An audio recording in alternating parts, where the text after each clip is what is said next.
In last week's video, I talked about what happens when you lower your carbs, but you can't quite burn fat for fuel yet. You will feel low energy and feel really tired, and this is also known as low carb purgatory.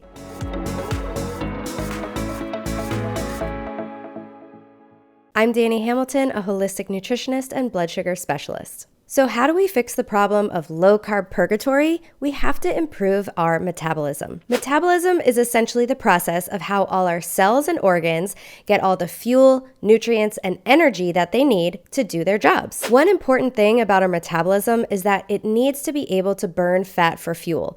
This includes the fat that we eat, dietary fat, and also the fat that's stored on our bodies. When we can burn both fat and carbohydrates for fuel, we call this a state of metabolic flexibility. This is the ultimate thing we want our metabolism to be able to do. Step 1 to developing metabolic flexibility is keep your carbs low.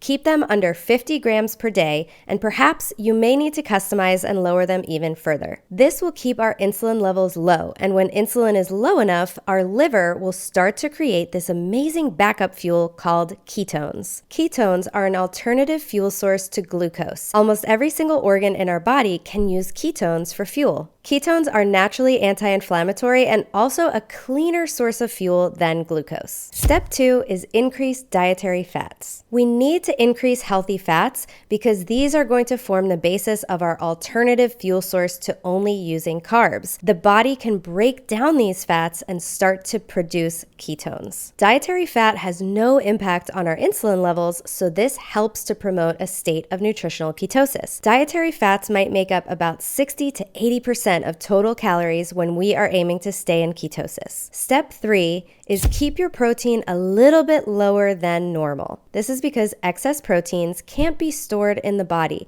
and so the body will convert these excess proteins into glucose via a process called gluconeogenesis. This leaves protein to be about 20 to 25% of total daily calories. Eventually, when you're in ketosis for a while, you'll be able to bump your protein levels back up to normal because now your body is more adaptable and flexible. The exact macros that a person will have is really dependent on any pre-existing conditions and any goals that they might have. Eventually, the body will start to use these dietary fats and ketones for energy, and eventually, it will start to be able to burn your own body fat for fuel. This is the goal. And remember, we can only do this when insulin levels are very low. I strongly recommend getting a ketone meter and aiming for your ketones to be 0.5 to 3.0. Unfortunately, those urine strips don't work because as your body starts using the ketones more, the strips will get lighter and you might think that the ketosis isn't working. They're just not specific enough. I'll link to some amazing blood ketone meters in the description below. I like Foracare and Keto Mojo. If this feels confusing or overwhelming, I get it, and that's why I created a program to help walk you through this process step by step. It's called Blood Sugar Mastery, and it is your personal blueprint to better blood sugar. The next round starts in mid-February 2024, and I run this program about 4 to 5 times per year. I put the link to the waitlist in the description, so if you're interested in working together